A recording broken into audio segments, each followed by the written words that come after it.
What's the most important part of a computer?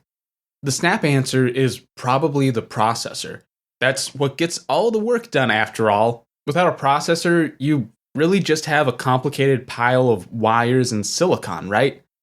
You could also argue that it all comes down to software. As a software developer myself, I cycle in and out of that position. Without software, a computer is really just an inert machine waiting around to do something. One answer that you probably won't go to immediately is memory. Computer memory can just seem like an obvious component to the larger picture. It's there, you interact with it, sort of, but you probably don't ever think about what it's made out of or how it really works. The simple fact is that without memory, some kind of memory, we wouldn't get very far in the digital realm. After all, programming is mostly about moving around data to different parts of memory. Processors spend most of their time pushing data and numbers from one place to another. In other words, it's the whole ensemble cast that really makes computers work so well, or rather, makes computers work at all. Each component has their own role to play, and their own idiosyncrasies. Software often takes center stage just because it's what we're looking at when we use a computer. Processors have their own design complications, and memory has something else entirely going on. Over the generations, computer processor design has varied greatly, but the general building blocks have stayed the same.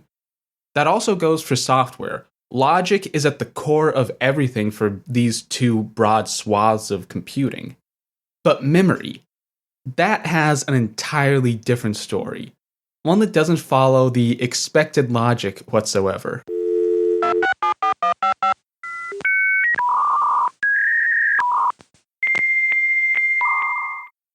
Welcome back to Advent of Computing. I'm your host, Sean Hass, and this is episode 58, Mercury Memories. This time, we're taking a turn for hardware and going back deep into computing's early days.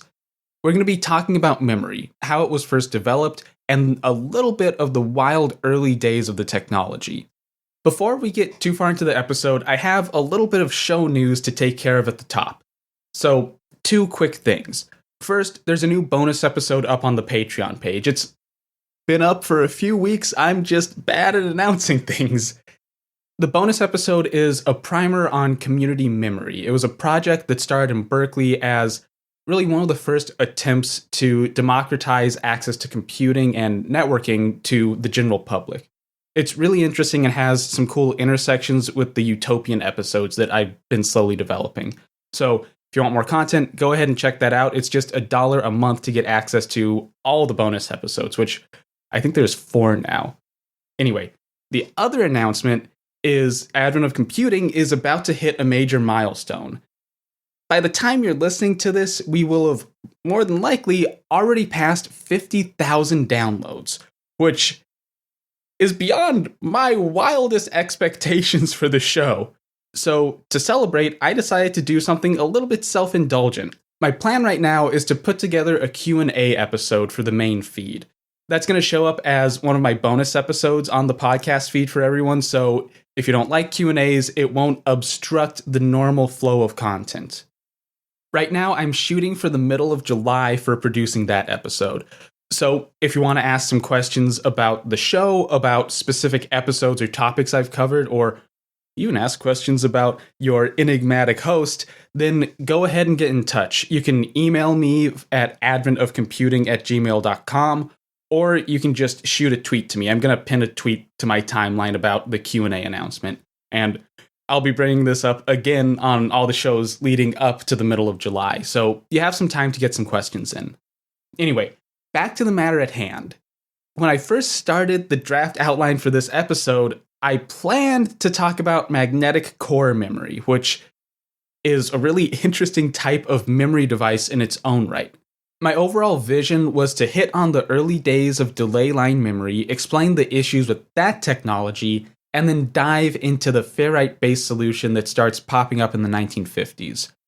The only trouble with that is that delay line memory is a lot more interesting than I initially thought. And I really mean that.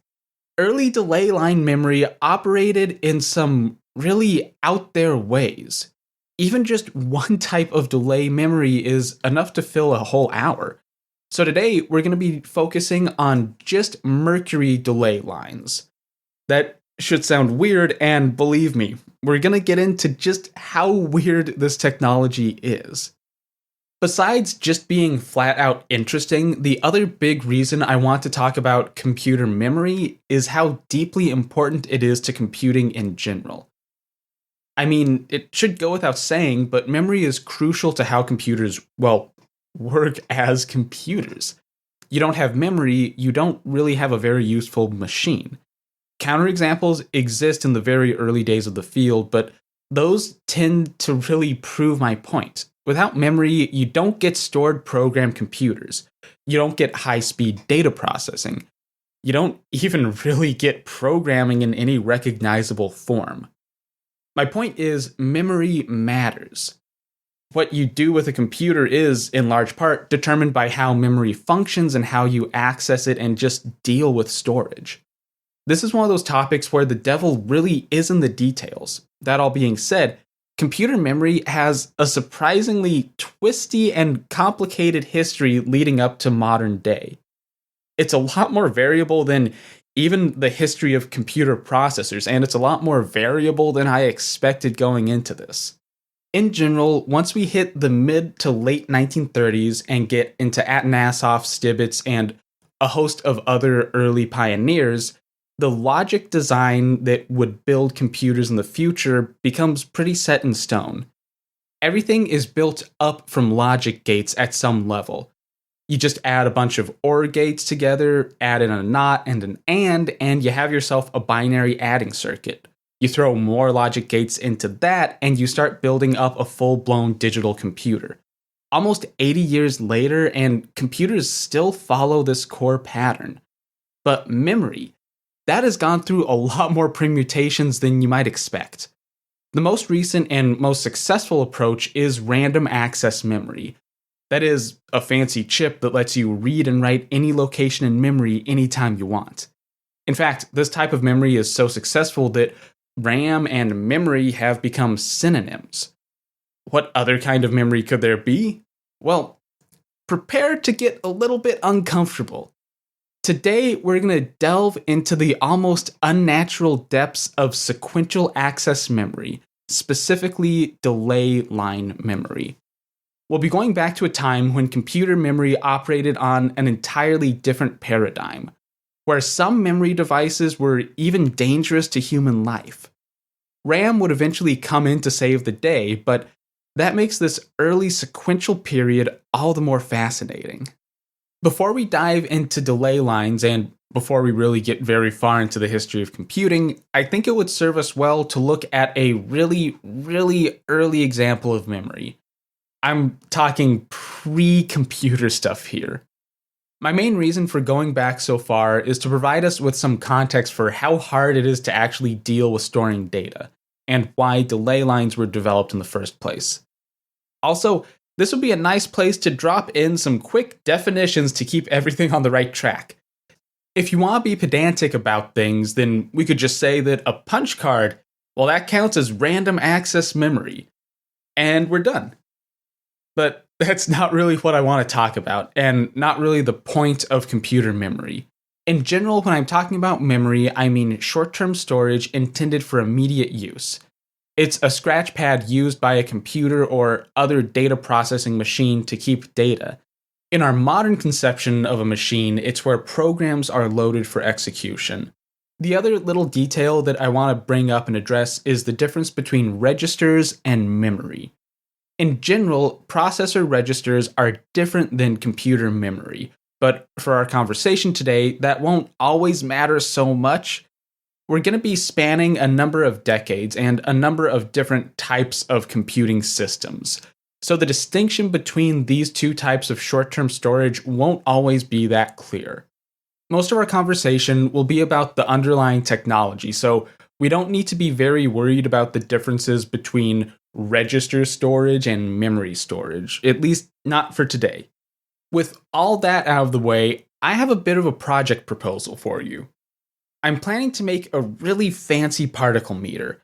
I already have a whole mess of radioactive samples in my closet that I need to test, and I already have an electric alpha particle detector, but I need a way to count everything up accurately.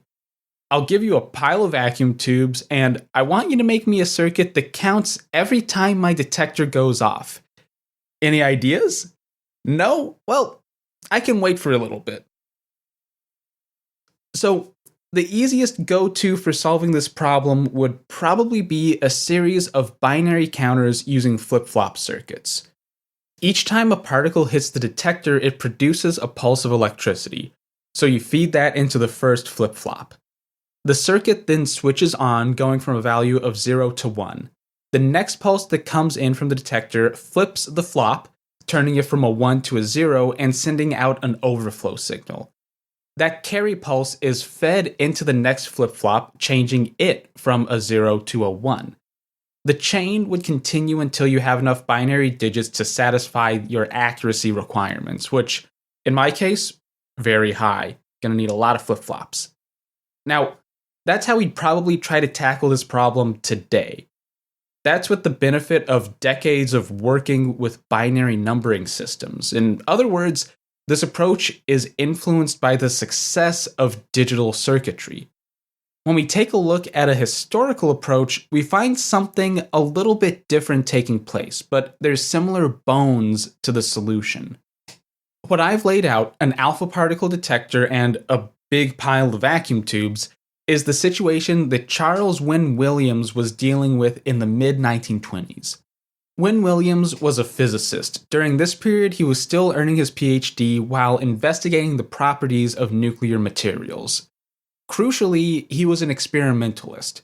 That means that instead of jotting down notes and deriving equations, Wynne Williams was more commonly found in the lab fussing over instruments. Most people outside the sciences probably don't give it a lot of thought, but instrumentation is really the heart of experimental science. A lot of phenomenon, especially in a field like nuclear physics, just can't be observed with human senses. Radiation is a great example. An alpha particle decaying off a sample of uranium is too small and too fast for us to see. So to study alpha particles, we need specialized instruments. In some cases, you can just head down to the nearest stockroom, grab whatever you need, and be done with it. But often, if you're on the leading edge of a new field, or if you're just doing something particularly specific and nitpicky, then you have to find a way to make your own devices. Wynne Williams would find himself in the latter camp. During the 1920s, Wynne Williams was developing increasingly sensitive alpha particle detectors. The trick was to use the new wonder technology that was the thermionic valve, better known as the vacuum tube. Contemporary alpha particle detectors only output a low voltage, which made it difficult to get an accurate measure of this type of radiation. Wynne Williams' approach involved using vacuum tubes to greatly amplify the current of his detector. Through diligent work, he was able to detect alpha particles better than anyone else in the business. The reason this was possible is because vacuum tubes can be configured to act as analog amplifiers.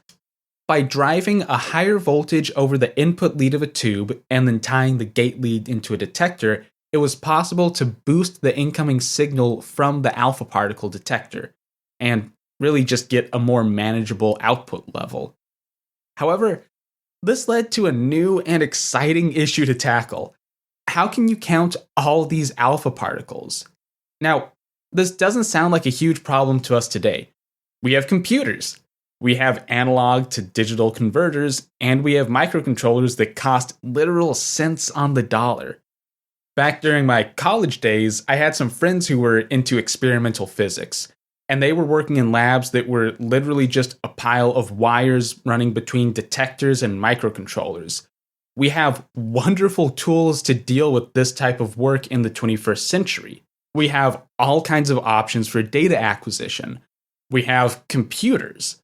But in the early 20th century, we didn't have any of that. The existing option was called a mechanical register. These were clockwork mechanisms. Turning a shaft would advance a dial and keep track of a cumulative sum. You could drive the shaft with a motor, thus allowing for electric signals to advance the register. The issue was, of course, these were mechanical registers. These devices had to adhere to mechanical constraints. And one of the largest constraints was, surprisingly enough, inertia. It takes time for a register to spin to the next value, and once it gets spinning, it takes time for it to stop. This means that there's a set limit to the speed of operation. If you detect too many alpha particles too quickly, then your count becomes inaccurate. There were some existing solutions to this register inertia issue. One wild fix was actually to use a spring to store rotational energy, something like a purely mechanical data buffer. But the issue here was that most solutions were still mainly analog and mechanical. So at a point, you always hit physical limitations. Finding no satisfying fix, Wynne-Williams set off in a radically new direction. His solution would be one of the first examples of digital memory, but of course, we have some caveats here. Wynne-Williams published some earlier works on his vacuum tube device, but here I'm drawing mostly on a paper that he wrote in 1932. The other benefit is the paper has a fantastically sci-fi name. It's called a Thyratron Scale of 2 Automatic Counter. Now, Thyratrons are, roughly speaking, a type of vacuum tube that can operate at high current.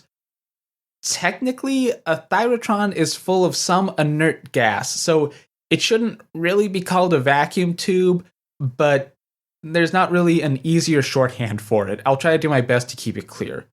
Another key difference is that a Thyratron will arc, so you can actually tell when it's on because, it starts to glow and crackle. Anyway, Wynne-Williams' scale of 2 counter is one of the earliest forms of electronic digital memory, and also really, really close to being a binary memory store. The general idea behind his counter is simple. It slows down the incoming signal from the detector. How it accomplishes that is by storing intermediate data in a series of flip-flops. So, at least in this part, Wynne-Williams' solution is close to our earlier example. The input of the scale of 2 counter feeds a flip-flop circuit made up of 2 Thyratrons. The output of this flip-flop is then fed into another. That's fed into another circuit, and so on. The 1938 paper recommends the use of a series of 3 flip-flops specifically. The whole point of this arrangement is that it divides up the incoming electrical impulses. The first flip-flop will cycle through a flip and a flop also every 2 incoming particles. The second circuit will cycle every 4 particles. The third only every 8 particles detected. On its own, this sounds like a simple binary counting circuit, but Wynne-Williams pulls a pretty fast, tricky play on us. Remember, we're dealing with a time before binary math becomes mainstream. The output of this last stage counter is fed into an electromechanical register. In this 3-stage arrangement, this means that the register would only tick up every 8th particle detected. For Wynne-Williams, that was enough leeway that the mechanical part of the device could keep up. To actually read the scale of 2 counter, you'd read off the register dial and multiply its value by 8. The final part of the counting was reading off the glowing Thyratron tubes as, a binary number.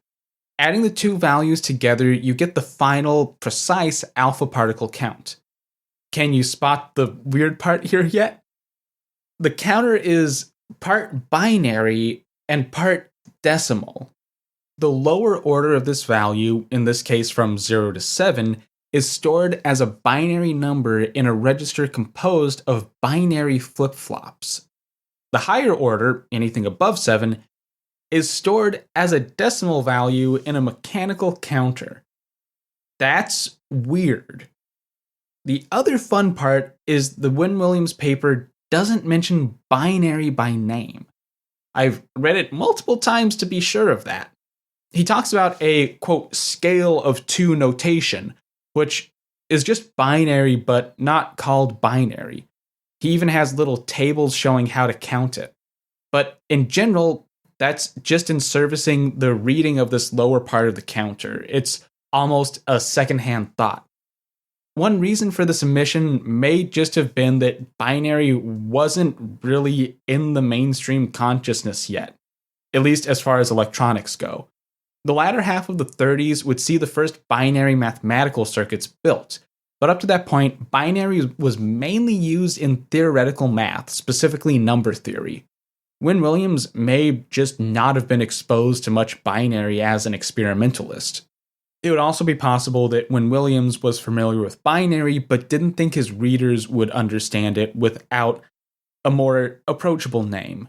Anyway, the other reason that he didn't dive deep into the binary side of the counter is that it just wasn't all that practical on its own. From the paper, quote, "There is no theoretical limit to the number of units which could be employed. In practice, however, whenever possible, it is more economical to use a mechanical meter than a thyrotron unit.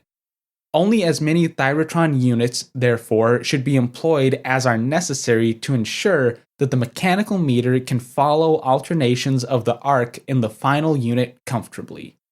End quote. So, Wynne Williams was thinking about using the binary part of his counter in a larger capacity, but only to serve the old school mechanical register at the other end. In the specific implementation that Wynne Williams was using, it took 2 thyrotron tubes to store 1 bit of data. At 2 tubes a bit, this kind of storage wasn't exactly cheap or simple. Keep in mind that early vacuum tubes were usually made by hand.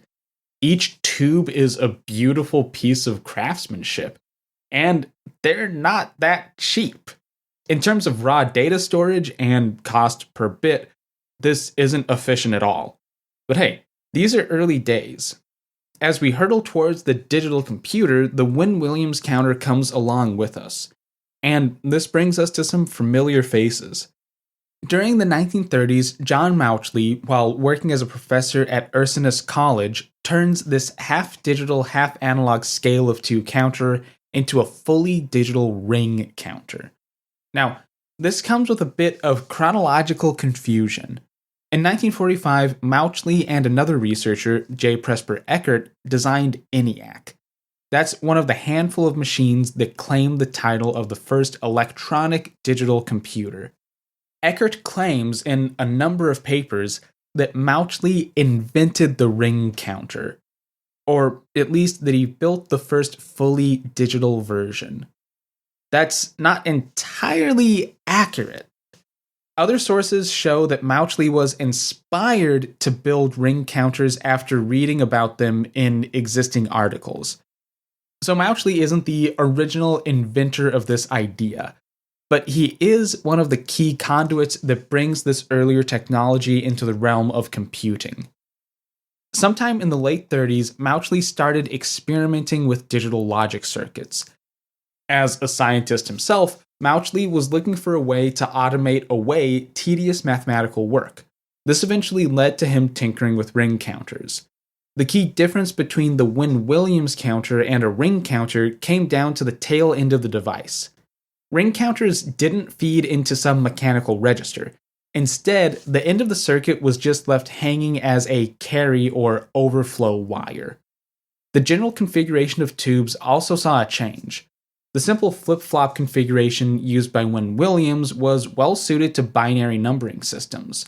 That should have just been left as is. I've talked about this a lot before, but binary number systems are the natural representation of digital circuits.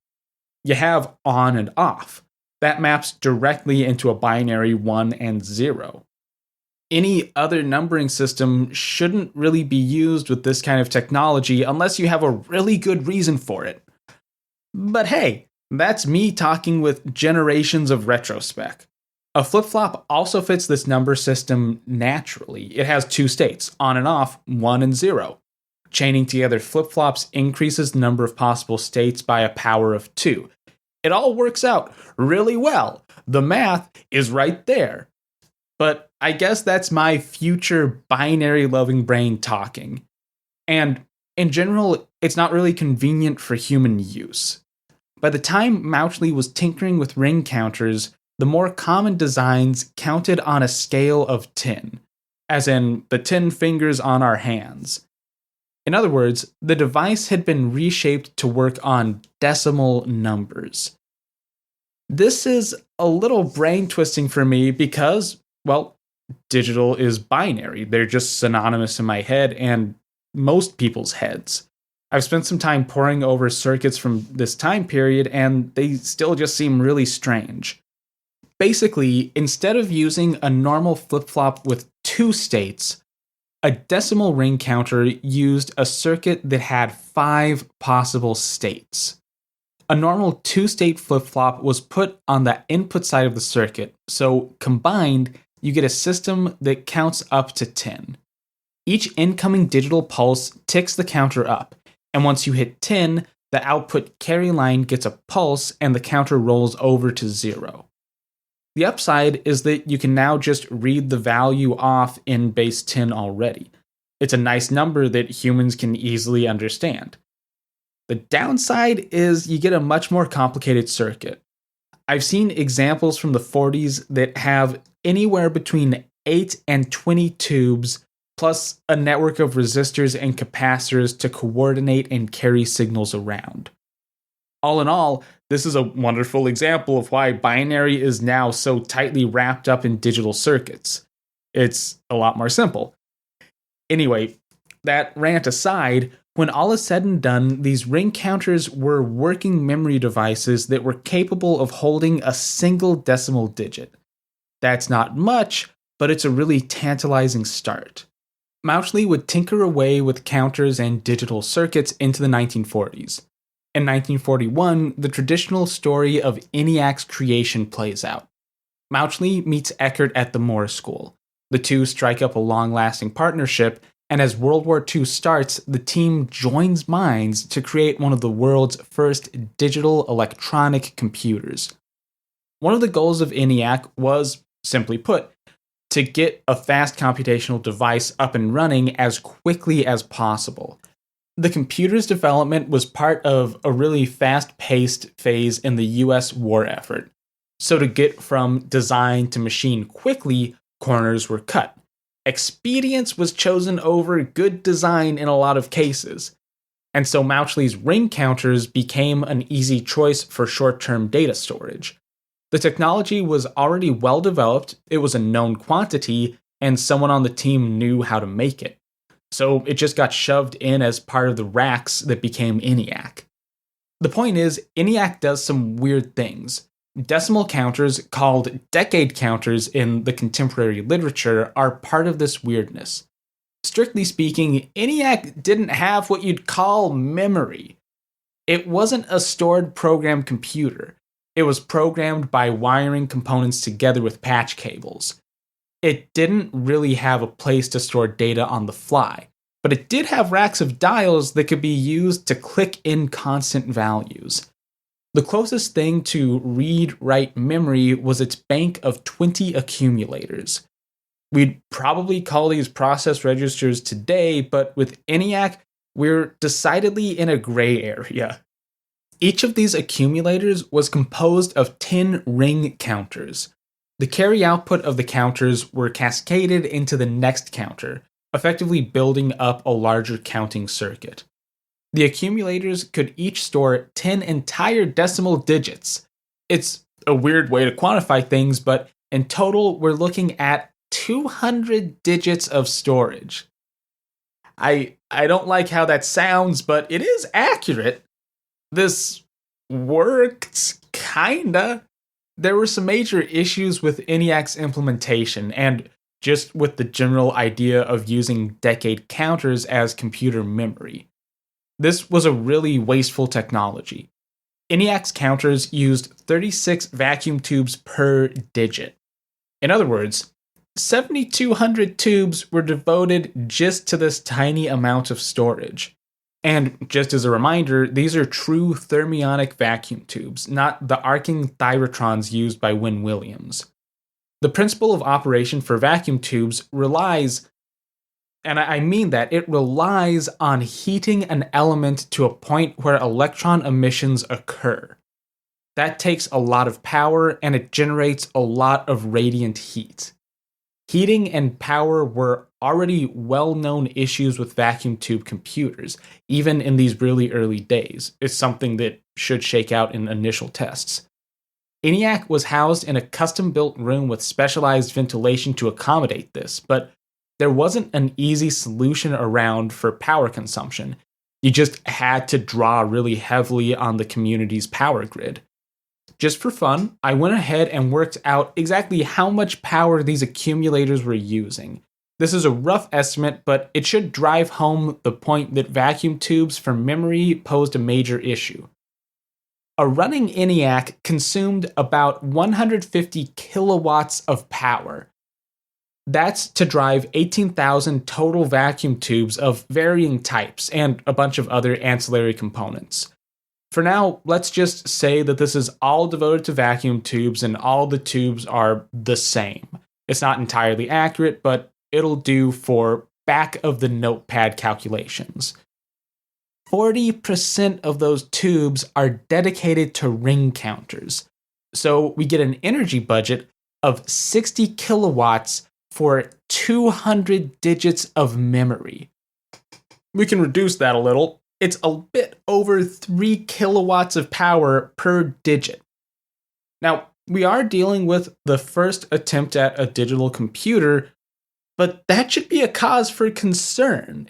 If power consumption ended up scaling with memory size, well, you'd get to a point where a computer just wouldn't be practical to operate. You'd need an entire power plant just to crunch numbers, and that's not sustainable in any form or fashion. So, what's an aspiring computer scientist to do? There were options, and they turned out to be a lot more radical than you may first expect. The one technology that would win out, at least for a short period, was composed primarily of liquid mercury. Even before ENIAC was functioning, Eckert, Mauchly, and their co-conspirators were plotting a better computer.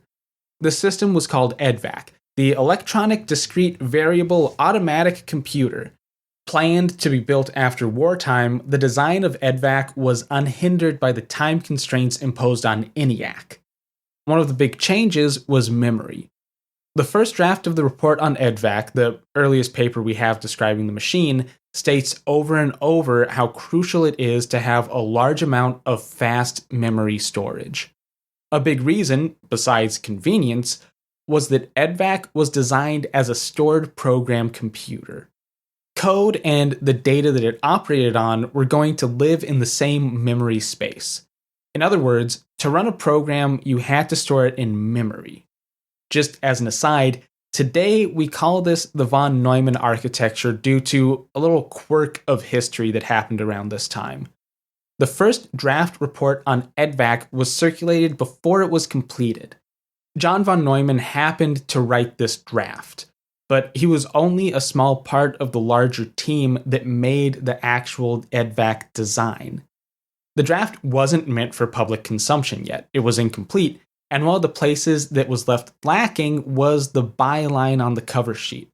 It only had von Neumann's name on it because, well, he wrote the draft. It wasn't done. It wasn't ready to share. But it got out, people read the paper, assumed it was a Johnny von Neumann original, and the name stuck to the design. This should more accurately be called something like the Edvac architecture, but von Neumann is still the common name today. Anyway, this architecture has some major advantages over earlier computers. Broadly speaking, anytime you can generalize an approach, you should. Treating code and data the same, putting them both in the same memory storage locations, is one of these smart generalizations. It makes computer design more simple, and it can allow for some fun, if dangerous, programming tricks. The downside is that systems designed around the von Neumann architecture are more hungry for memory than other systems. You have to have enough space for your code plus your data, and it all has to be in the same device or set of devices. This might be a bit more of my modern preconceptions creeping in, but you probably want some amount of random access to get the most out of a von Neumann style computer. Code tends to branch around a lot. An instruction can literally just say, hey, go execute another instruction at some location in memory. On a machine like ENIAC, this was handled with patch cables, literally moving data signals around the computer. But for a stored program computer to execute a jump, you need the next instruction from some discrete location in memory. If you have to read out into the middle of a ring counter to get the instructions, then you're going to have performance problems. The bottom line is, for more capable computers, you need more capable memory. But this next jump is where things start to get messy. There were a handful of solutions floating around in the late 1960s. Some were more feasible and more reasonable than others. Eckert and Mauchly ended up going with a Mercury delay line, a technology with some murky origins. Well, it doesn't have a lot of primary sources, which to me makes it murky. For this story, I'm drawing on an article titled Mercury Delay Line Memory Using a Pulse Rate of Several Megacycles. It was co-authored by a number of researchers, among them J. Presper Eckert. It was published in 1949. As I've already mentioned, I've ran into some factual issues in Eckert's writing before, so I have concerns leaning too heavily on him as a secondary source. The article explains that early delay lines were already in use in analog televisions as early as 1940. Shortly after that, the first acoustic delay lines were developed at Bell Labs by William Shockley. That's the same William Shockley that would be part of the team that developed the first transistor later on. During the early 40s, Shockley was working to improve radar systems for the US war effort. Specifically, he was trying to tackle the problem of clutter. This phenomenon occurs when a radar system picks up stationary objects like trees and buildings. These objects reflect radar, so they show up as stationary blips on the screen. Usually, a radar operator isn't trying to track incoming trees, so clutter ends up being a bit of an issue. The method that Shockley arrived at was delay line memory. The general idea was to split the incoming radar data into two separate signals. One would be delayed for a cycle, that's the amount of time it took for a radar dish to make a new sweep and get some data. Then, the delayed signal would be compared to the next incoming dataset. Any blip that was present in the delayed signal and the live signal weren't moving, so it could be discarded as clutter. It's rudimentary, but it would clean up radar screens pretty well. The only issue is, how do you reliably delay an electronic signal without degrading it? This gets into some fun physics territory. An electric signal will propagate down a conductor really quickly. We're talking close to the speed of light. Some conductors propagate more slowly, but we're still in the range of fractions of the speed of light. To complicate matters, as energy flows down a long cable, it will dissipate. So, after a certain point, you lose your signal. Now, that's enough delay that maybe you could cause some weird issues if you have a really long transmission cable, but it's not enough to delay a signal for an entire radar sweep without losing it. Shockley needed a way to delay a signal for a few hundred milliseconds, and to do so in a precise and, importantly, predictable manner. After tinkering, how much tinkering we just don't know, Shockley settled on a solution. To slow down the signal, he would turn it into an acoustic wave. This is where the fun really starts. You see, the speed of sound is much slower than the speed of light. We're in the ballpark of hundreds or thousands of meters per second, depending on the medium. That's slow enough that you could, in theory at least, construct a fancy sound conductor that could delay a signal just long enough for a radar dish to make another sweep. And sound waves travel slow enough that the device wouldn't need to be all that large. Now, Eckert doesn't exactly explain how Shockley implemented these first acoustic delay lines. The research was done inside Bell Labs during World War II. If there are records, they're tucked away somewhere that's not quickly accessible to me. I've tried searching through already FOIA-released documents for references, but drew a blank. There may be some notes in a collection of Shockley's papers at the Stanford Library, and there may also be some FOIA requests that could be made, but those routes would both take a while to get results. Maybe I'll put in some requests eventually, but for right now, let's just leave this as a little bit of a gap in the timeline. What we do know is that by 1943, Shockley had developed an acoustic delay line system that could be used in radar decluttering. That year, one J. Presper Eckert would take the reins and progress the project further. From Eckert's description, Shockley's initial delay lines were crude, noisy, and required a lot of fine-tuning to work. So the path forward was clear: develop the technology into a more reliable form. This is where we get the actual implementation details, and, well, this is where the acoustic delay line starts to get wild. Here's the general rundown of Eckert's formulation. The bulk of the device was composed of a long, slender metal tube. Each end of the tube is capped and sealed with a quartz crystal. Each of those crystals is connected up to a wire. Inside the tube is mercury. Yes, that somewhat unsafe liquid metal. Send an electric impulse into the crystal on one end of the tube, and a short time later, that same impulse would come out the other end, delayed in time as if by magic. If this sounds totally out there, like some alien technology, then that's good.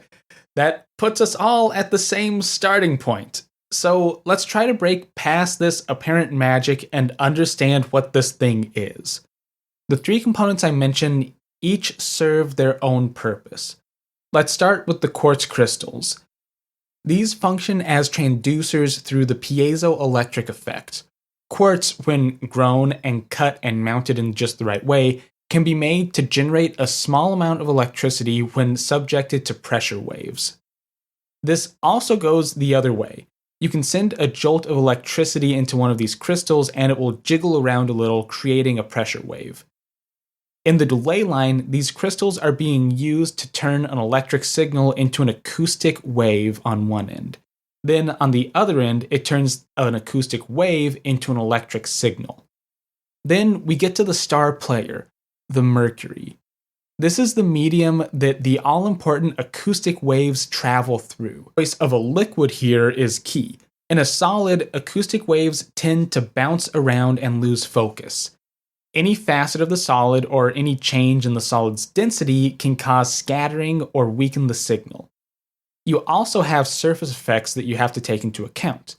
But in a liquid, specifically in a highly purified liquid, there really aren't any surfaces to bounce off of. By encasing the liquid inside a metal tube, the third secret ingredient, you can eliminate surface effects. You don't get a rippling surface if you just don't have an exposed surface. The other benefit is that you can refine and eliminate any impurities in the liquid with relative ease. That means there isn't anything in the tube for sound waves to interact with besides just the medium and eventually a quartz crystal. You should be able to tell that control is really the name of the game here. Mercury ends up working really well in the setup because it can be easily refined to high purity by distillation. Eckert also writes that mercury, quote, can readily be matched to transducers such as quartz crystals. Now, I'm not entirely sure what he means by that. My best guess is that it has to do with mercury and quartz having some similar harmonics or acoustic couplings. I'm not a material scientist, so I'm not entirely sure of the fine points here. Anyway, the result of Eckert's work is that by 1943, he has a pretty reliable mercury delay line. Signals don't degrade too much as they go through the line, and timing can be precisely tuned in. However, the choice of mercury does lead to an interesting little wrinkle. You see, mercury's density is dependent on its temperature. The hotter it gets, the more it expands, and the more it expands, the lower its density. This matters because the speed of sound in a medium is related to that medium's density. Following the dimensional analysis train, we find that a delay line's delay is dependent on the temperature of its mercury medium. So to function, a delay line has to be kept at a constant temperature. Not the end of the world, but this is a quirk that we should keep note of. The development of delay line technology would have to be tabled when Project PX, that's the effort that led to ENIAC, was started in June of 1943. One of the considerations was, of course, memory. The team ended up going with ring counters to save time, but the idea of using Mercury delay lines was apparently floated. No pun intended. Eckert didn't get back to the technology until the end of World War II. I guess this is as good a time as any to stop and ask, what does a delay line actually have to do with memory? How does a delay equate to storage? To try and explain this, let's think about how a program uses a computer's memory today. Let's say you have some variable x. When you define the variable in your language of choice, a chunk of memory will be allocated to hold its data. When you set x to some value, you're changing what's stored in that specific location in memory. Then, x just kind of sits around and waits until you need to access it again. When you get back to x, you expect it to have the same value you assigned it, but you don't really know how long it will be until you need to go visit x again. A ring counter plus some extra hardware for figuring out addressing will do this just fine. Once you set a value, the counter just holds that value as long as you want. As long as there's power, it'll just be sitting in that state. In the case of a delay line, the value you put in is only held for a set amount of time. Then it's delivered to the other line if you're ready or not. That may sound somewhat useless, but it's actually half of the functionality you need for full computer memory. To complete the picture, you just need a way to control when that value gets read out. The earliest solution to this problem came sometime around 1945, just as ENIAC was entering service. This brings us back to Edvac.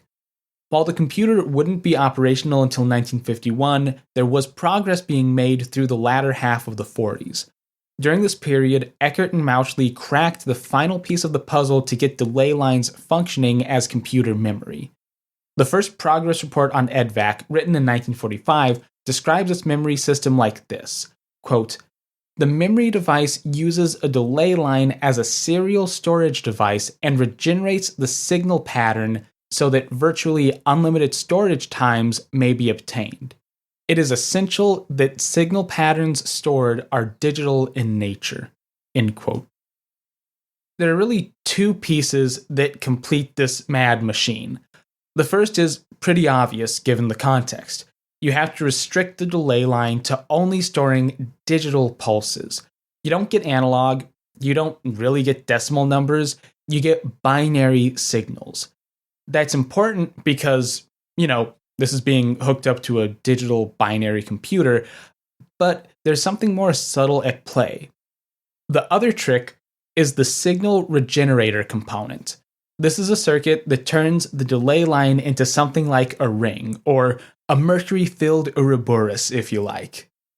The output of the delay line is fed into this regeneration circuit. It gets amplified and then put through this thing called a pulse reshaper. That part of the circuit takes a binary signal, boosts it, and outputs a new clean binary pulse. The idea here is that if the signal was degraded while traveling through the delay line, it may need to be turned back into a crisp square wave. Then, after the regeneration circuit does its job, the pulses are directed to the input side of the Mercury delay line. The overall regenerator circuit also handles keeping time synced up with the computer and exposes input and output buses. By giving the signal a little bit of help and wiring things up in a circle, you get some functioning memory. Once you've set a value, the circuit holds it as long as it has power. Then you can read out the value whenever you want or even change it. The caveat being, this type of memory uses a serial device, so there are wait times for accessing certain bits. So, are you a little bit uncomfortable now? I know I am. Mercury delay line memory is, frankly, weird. I hope I've explained the general principle of operation well enough that we have a grasp on the technology. To complete the picture, we're going to see how it gets implemented, used, and where it starts to break down. Yet another fun quirk of the history here is that despite being developed for Edvac, I'm pretty sure that the first practical use of Mercury delay line memory happens outside Edvac. The key reason is because the project suffered from some pretty hefty delays. One big issue was that Eckert and Mauchly, two of the key designers on the team, left to form their own computer company in 1946.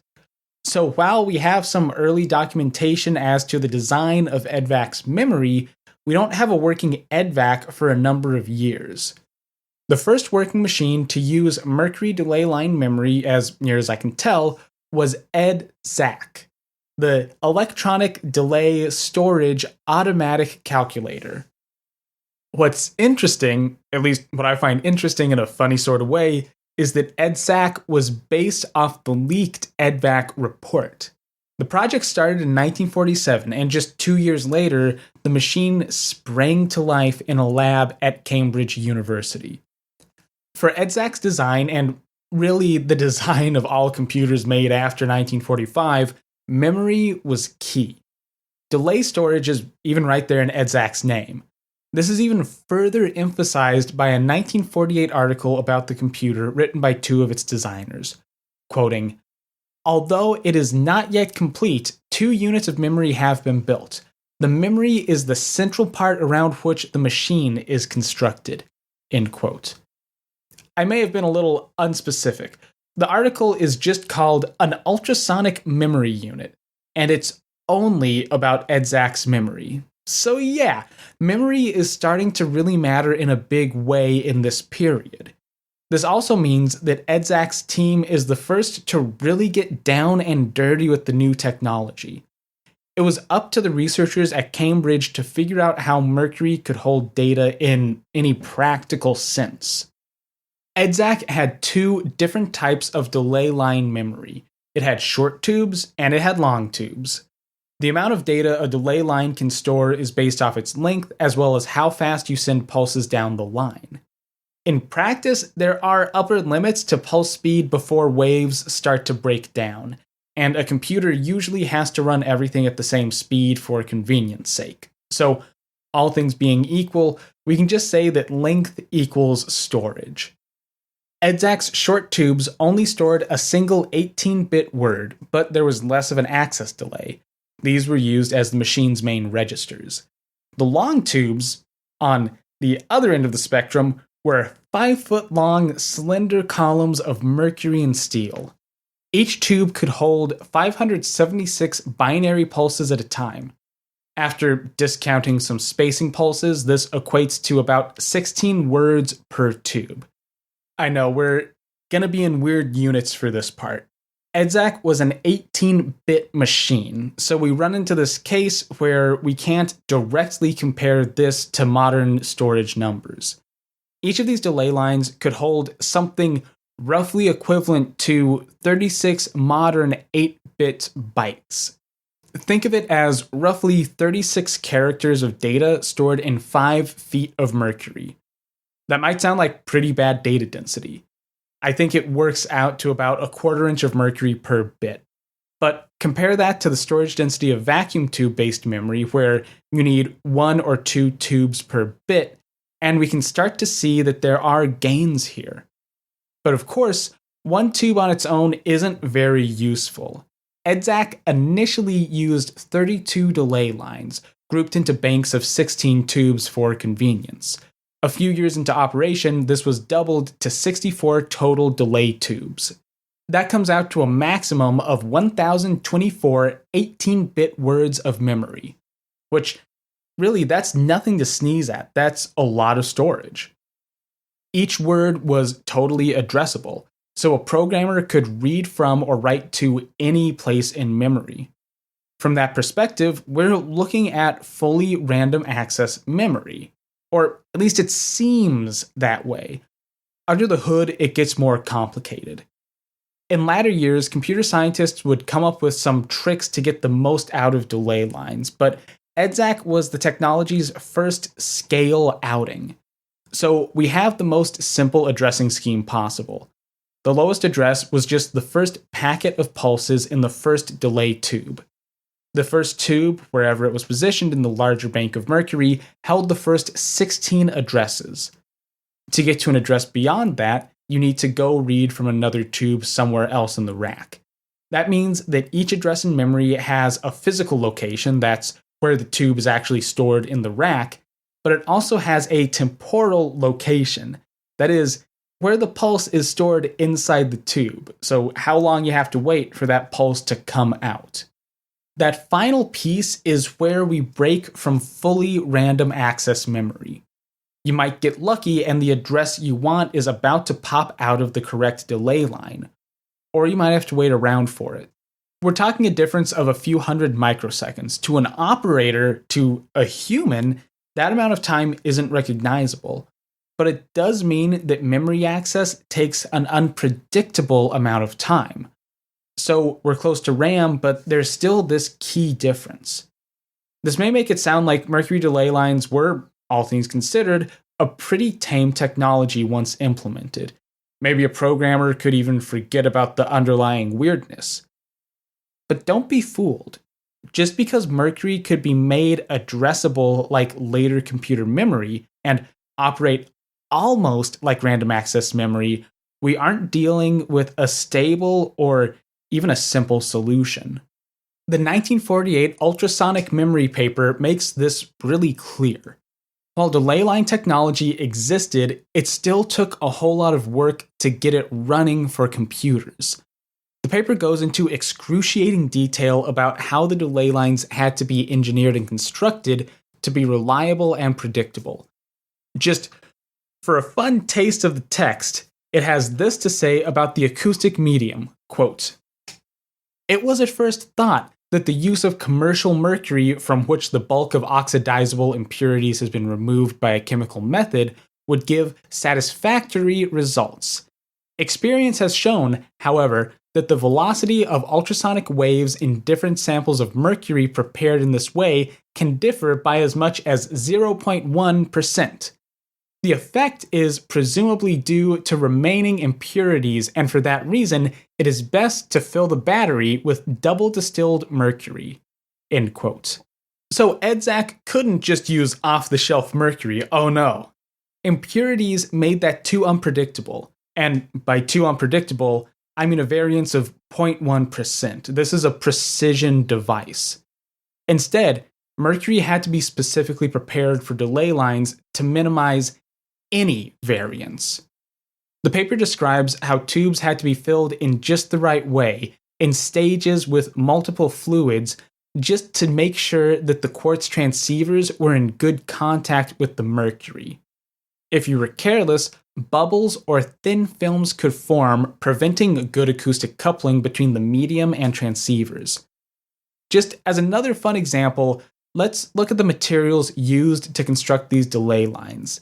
You see, mercury is a particularly interesting kind of metal.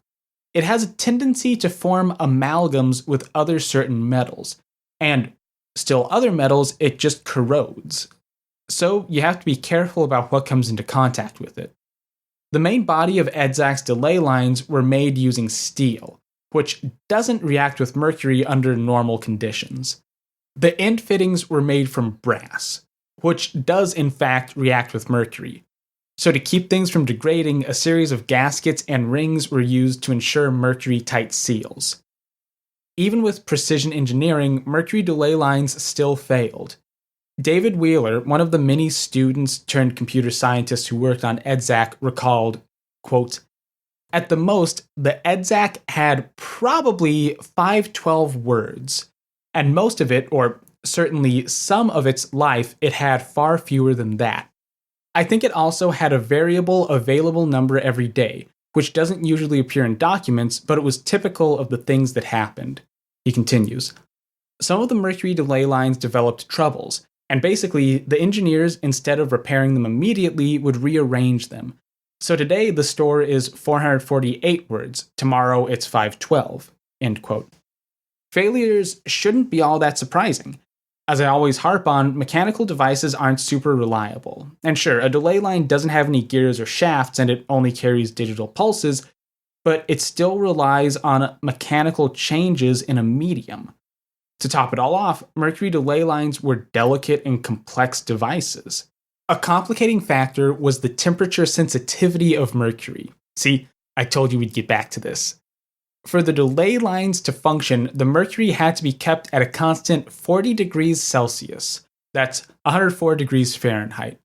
This was maintained using heaters controlled via thermostats. There was some wiggle room, but the tubes had to be at least around 40 C. Too far off, and the speed of the acoustic waves would change. Thus, timing would fail to line up, and the memory wouldn't work. On its own, that's just an annoying engineering complication.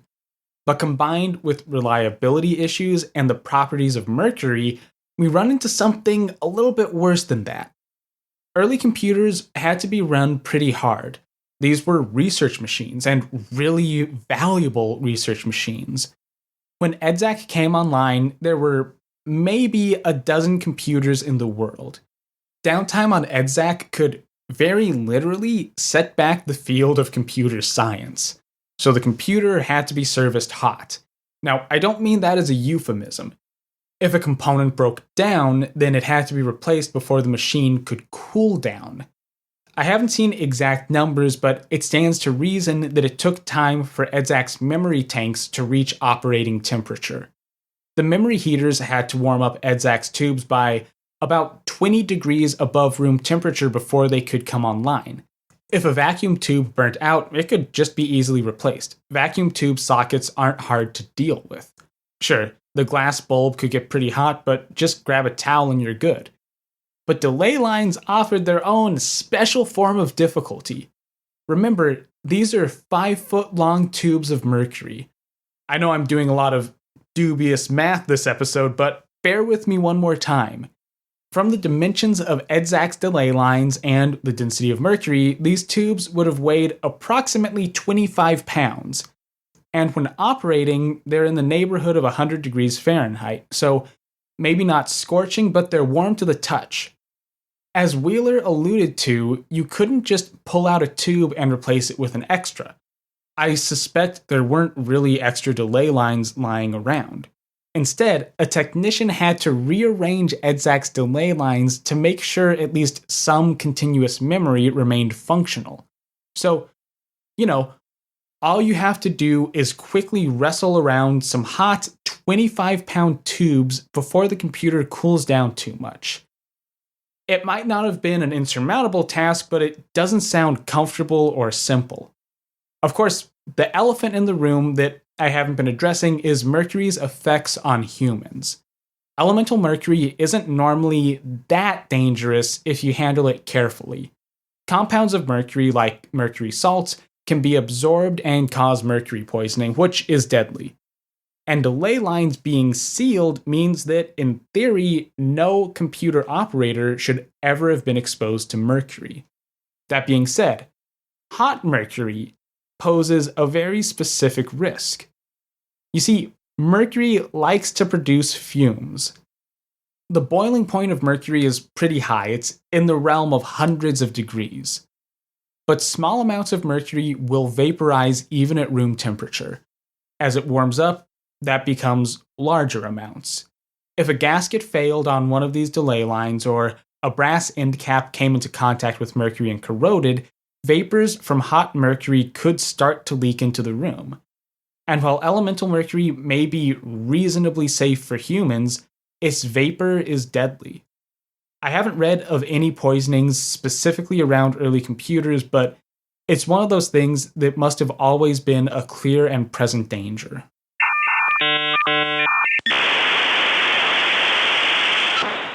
Alright, that does it for our dive into the strange early days of mercury-based computer memory.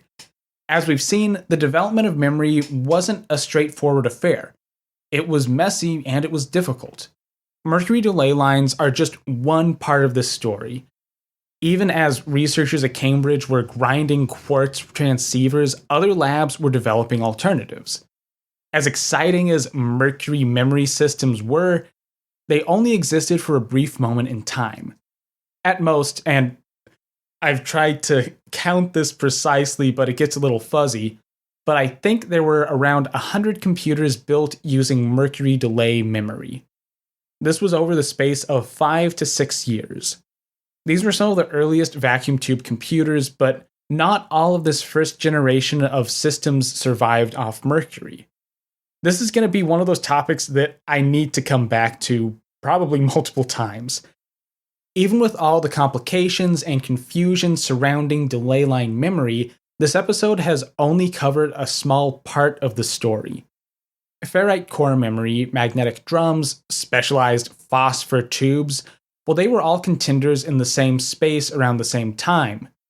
The point of this episode is that memory was a messy and diverse business, and Mercury delay lines are just scratching at the surface of the larger story.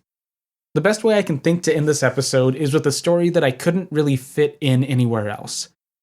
This comes from an ACM Turing lecture delivered by Maurice Wilkes. He was the primary designer behind Edvac. Even in the early phases of Edvac, there were concerns about Mercury delay memory. As Wilkes recalled, quote, "There was some discussion in 1947 as to whether a cheaper substance than mercury could not be found for use as an ultrasonic delay medium. Turing's contribution to this discussion was to advocate the use of gin, which he said contained alcohol and water in just the right proportions to give a zero temperature coefficient of propagation velocity at room temperature." End quote. Would gin have worked in delay lines? Would that have been a viable option? Probably not, but I think this goes to show that even as the first Mercury-based memory systems were being constructed, the field was still very much in a state of flux. Like I keep saying, there's no direct road from the first computer memory to the chips we use today. Thanks for listening to Advent of Computing. I'll be back in 2 weeks with another episode covering the story of the computer. And hey, if you like the show, there are now a few ways you can support it. If you know someone else who would like the show, then why not take a minute to share it with them? You can also rate and review on Apple Podcasts. And if you want to be a super fan, then you can support the show directly through Advent of Computing merch or signing up as a patron on Patreon. Patrons get early access to episodes, polls for the direction of the show, and bonus content. You can find links to everything on my website, adventofcomputing.com.